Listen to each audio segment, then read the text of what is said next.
Good evening. We bring you the latest in the world of sports. I'm Paulo Del Rosario.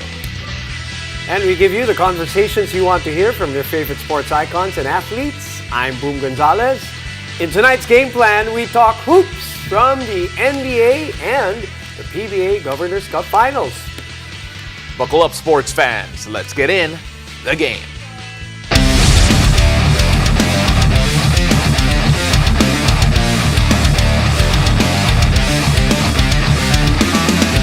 It's back to square one for the PBA Governors Cup Finals as the TNT Tropang Giga made it rain to take Game 4 against Barangay Ginebra to make it a virtual best-of-3 series. Joining us tonight to look ahead to Game 5 is PBA Rush anchor Mikey Reyes. Mikey, grabe. TNT coming from the brink because of all the injuries that they've had. Nagulat ka ba sa nakita mo in game number 4? Well, when I heard that our Pogoy would miss the rest of the finals, that's a big blow, obviously. But the way Kim Montalvo stepped up and the other guys, it just shows how deep this TNT team is despite the big losses to Ginebra in those two losses. All right. Before we get to specifics for both teams, we're down to best of 3. So, in the four games so far, what have you seen and who has the edge? Man, that is tough because both teams have won big. Best of 5, sorry. Best of 5. They've shown that they can win big. They can dominate a game. Okay. So it's tough because we haven't even seen a really close game, you know, Right. like toe-to-toe, like what we would think between Right. these two teams. So it's going to be tough, but I still believe Ginebra has that advantage because how long or how many wins can you garner without our Pogoy, with a hurting Kelly Williams? So it's still a big question as to kakayanin ba ng TNT without those main gunners. Okay. You gave us a list of keys to winning for both these teams, and your first key for Barangay Ginebra is actually defend the 3, which actually brings me to my big question to you. Gaano ka-importante yung 3 ball sa series na ito? Because it feels like the team that shoots the 3 ball better, marginally, ends up the winner. And it also shows because Ginebra shot 30 times from 3, TNT shot 43 times. So it shows that those are the weapons for both these teams. And if you can hit those 3-pointers, it's not only just hitting those threes, it's what happens when you hit those threes. Because nagkakaroon ng space sa lobby. RHJ can do his thing, Jason Castro can keep on attacking because Kim Montalvo was hitting. So it's very important for that 3-point shot to go in. Whoever's going to win this series is who shoots the ball better and who can defend the 3. Okay, we're talking about Ginebra, and that's your first key, defending the 3. You just mentioned RHJ. Is there stopping him? It's tough because his shots are tough. I mean, he gets to his spot. At the end of the day, great players, that's what they do. That's what Kawhi did with the Clippers. You get to your spot, and when it's I hope tough, he hears that comparison. I'm sure he defended Kawhi at some point. At one in his point. career. But he gets to his spot, and then he raises up, and it's tough to block a guy, lefty. He has that pump. So, you know, it's tough to defend a guy like that who basically you're at his mercy. You just challenge and hope it's a miss. So for RHJ, I think they just have to make it tough for him. I don't know how exactly you can stop a guy like that, but at the end of the day, you have to find ways if you want to beat this TNT team. 36-10-5 for RHJ last time around. I want to ask you whether or not you feel like he deserves to win the best import of the conference, but that's for a different episode. Let's take a look at Japet Aguilar because Japet has seen spot minutes in the past couple of games, not completely healthy yet. Are we going to expect Coach Tim Cone to probably call his number a bit more now, knowing that, okay, the series is starting to get a little testy here? Yeah, if he needs to. I don't think he's gonna start him at any point, but if he needs to put Japet in a little bit more. And the question is Japet healthy enough to even, chip in the way we're used to seeing him chip in? So I think he gets the pass. Obviously, it comes back from injury. But if he does find his groove in the next 2, 3, 4 games, then it's going to be a whole different series for Ginebra. All right, let's shift to the other team, TNT, who tied it up the last time in game number 4. Now, you talked about the 3 earlier of Ginebra defending the 3. They're not so bad themselves. They had 18 and 15 in the last 2 games. But of course, yung pinag-uusapan is that 21 in that last game, which broke the game wide open.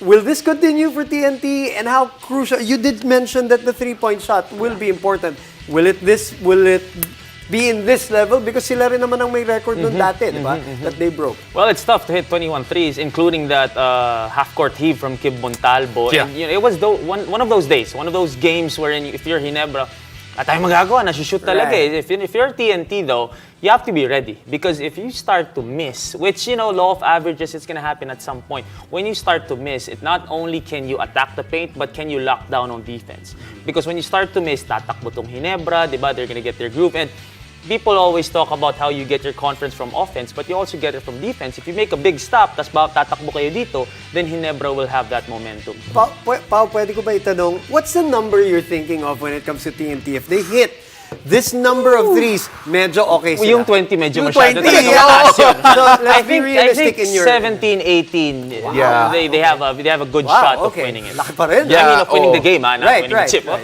Peace, Winning the game, winning the game. Well, we all know that they're also going to at least get the attempt numbers. Oh, for sure. Oh, for sure, 100%. Now, another pairing that you want to take a look at here is, well, the front court of the TNT Tropang Giga, to si Poy Era and si Kelly Williams, who has been also recovering and starting to look better and better as the games go by. You take a look at the matchup against C-Stan, and you also mentioned Scotty Thompson here. So really, the battle of the boards is what you want to focus on here. It is really the activity of C-Stand and Scotty. I know it's tough, easier said than done. Try to stop it, try to match that energy, that hustle for the boards. But Poyerma has been playing well. With Kelly, I mean, he's given spot minutes, he's giving quality minutes for his team. And if they can just match, not really the production, maybe not the numbers, but if they can match the activity, the hustle, and the energy, then they have a good chance. All right, you also wanted to emphasize the strong start of TNT more than for Ginebra. You think this is more important for them. Why? Well, when they start strong, they basically have maintained their leads. When they start strong, they maintain it. I mean, it's tough to maintain a lead, no doubt about it. Against Ginebra, that NSD attitude, and Ginebra always steals wins in the end. But TNT has shown that they can maintain leads against Ginebra. They can counter those attacks, those aggressive runs by Ginebra. So if they start strong, then they have a good chance. No trademark comeback in game number 4. Absolutely right, Mikey. All right. Don't forget that Game 5 of the Best of 7 series between Barangay Ginebra and the TNT Tropang Giga happens tomorrow. That's April 19 at the Smart Araneta Coliseum. And you can watch that live on PBA Rush, Signal Channels 260 HD and 90 SD. And it's also available for free on Signal Play. And after the break, we'll take a look at the playoff matchup between the Sacramento Kings and the Golden State Warriors. Stay tuned. You're watching The Game.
Welcome back. You're still watching the game. In a weird twist of events, the underdogs are leading against the defending champions. Yes, you heard that right. The Sacramento Kings reign supreme after taking game number 2 now against the Golden State Warriors. And joining us still to dissect the resurgence of this revamped Kings roster, as NBA hype host, Mikey Reyes. Okay, I guess the first question, Mikey, that I would ask, are you surprised that they are 2-0? And I will contextualize the question as surprise, knowing that first, they are seeded higher than Golden State. Yeah. Number 2, defending champions in Golden State. But number 3, they suck this year on the road, talking about GSW. So, are you still surprised that they're up 2-0? Well, like what you said, people forget that they have the higher seed. So they've actually performed People better. forget about them, They generally. forget about them. Kasi first time in Right? 17 years. Right. So I think this season, Sacramento has proven to be the better team, at least in the regular season.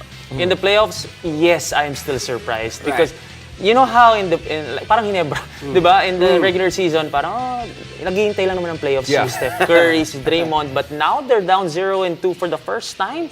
So, is the panic button going to be pushed? But they're going to go straight to Chase Center and regroup. Hopefully, there are no suspensions of what happened this morning or last night sa kanila. So, we'll see what happens, but definitely a lot of people are surprised. Just to put more context in that, it's the first time Steph Curry has trailed 0-2 0-2, again in his playoff career. Now, you take a look at this. Actually, even our writer suggested that underdog yung Sacramento Kings. Again, despite having the higher seed, are they really that much of an underdog against Golden State Warriors? Now that we look at it, now that we've seen the first 2 playoff games, have we looked down on them a bit too much here against Steph Curry and the Warriors? Yeah, I think masyado naman natin silang in-underrate. I think they're too underrated naman coming in. But still, you have to close out. And it's tough to close out a team like the Warriors. And the Warriors know that. What's the toughest part of winning a series is actually clinching or winning that 3rd and 4th game, especially on the road. So I'm still not gonna predict that it'll be the Kings in 4 and 5 because you never know pag naikot. So Kings in 6 ka? Mga ganun. Kings in 3. Wait, okay, so 2-0, okay. Yeah. 2 very close games, huh? In there, very high-paced games. Down, the last 4 or 5 minutes of the game, it's still undecided, still up for grabs. What has made the difference, though, in terms of Sacramento pulling it off in the last 2 games, in your opinion? I think the youth. The youth is showing, and we In never what know. way? Baka nagugulat din yung Golden State. I mean, they've seen this team maybe 4 times in the regular season or less. So, baka sila din nagugulat. Like, even in the crunch time, they continue to deliver. De'Aaron Fox is one of the most underrated clutch players. He might win the award. He might win the award. So, that is definitely someone that we don't talk about when we talk clutch players. So, nanggugulat pa din sila eh. But, when the scouting report comes in, this is a 7-game series. Dito medyo magla-lockdown yung Golden State. Let us give the flowers to Domantas Sabonis because we forget that he is a multiple-time All-Star. Yeah. That Domantas Sabonis is actually one of the leaders in rebounding. Actually, the leader in rebounding. The most amount of double-doubles this season. Again, but you don't really notice him or think about him, and yet here he is helping lead this team against the Warriors. Siya yung mahirap pag-usapan sa mga sports shows eh. Kasi like you don't see a lot of his highlights. I've said this off-cam. He may be, I mean this in the nicest way possible, the most boring, most efficient all-star there is right now. You don't see him in the highlight reel, but his numbers are there. Siya yung tipong magugulat ka na lang eh, na parang, 20 and 10 na pala siya that easily. Like a Zebo maybe during his time, so who also, I think, led the league in double-doubles per season. So, with Domantas Sabonis, it's tough to defend the guy that efficient. Walang sayang na movements, na he doesn't throw the ball away, he doesn't force anything up. So I think this is another challenge for the Warriors to try and stop. Although technically he did have a bad game 1, and a great bounce back game 2. Very good.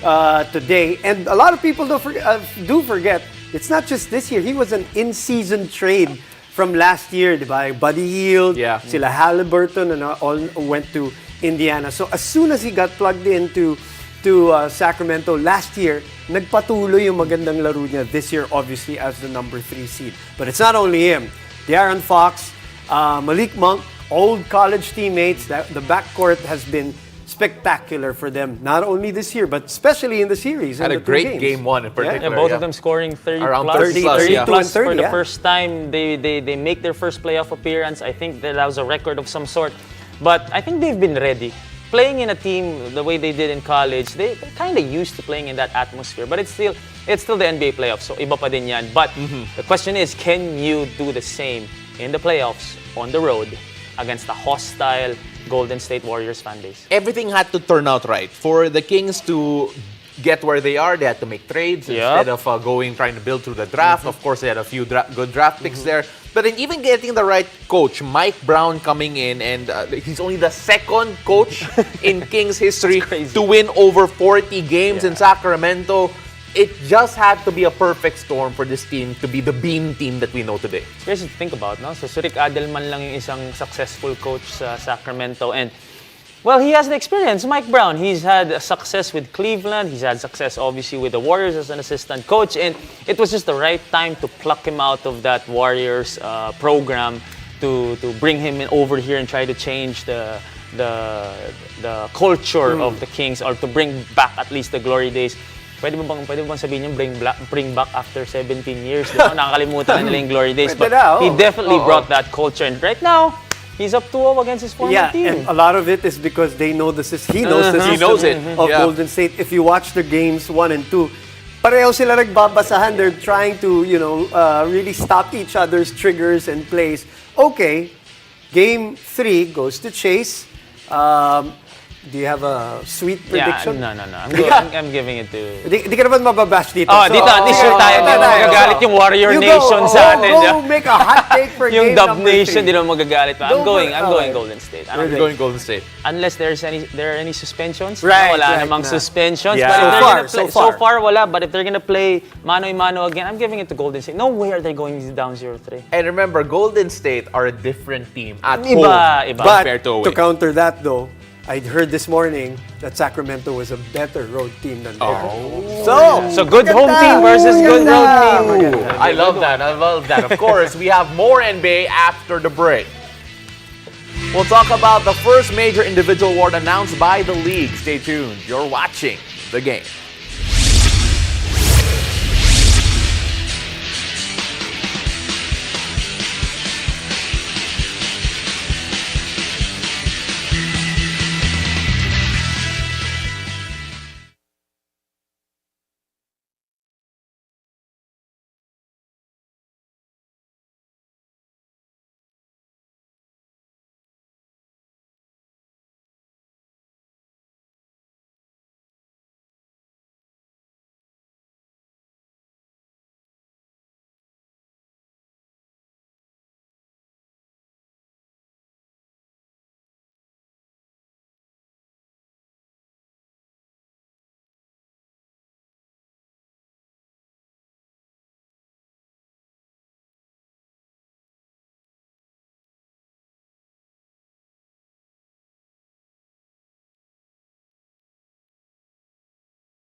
Welcome back. You're watching the game.